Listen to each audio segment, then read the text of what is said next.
दोहरी नरियरवाए मैया फोर बेरो रे मंदिरवा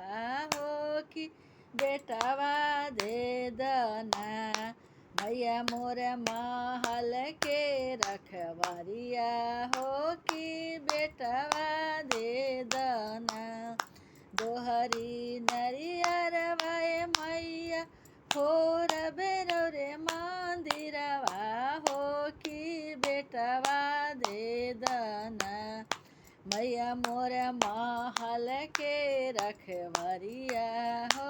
कि बेटवा त दिहलुए मैया महल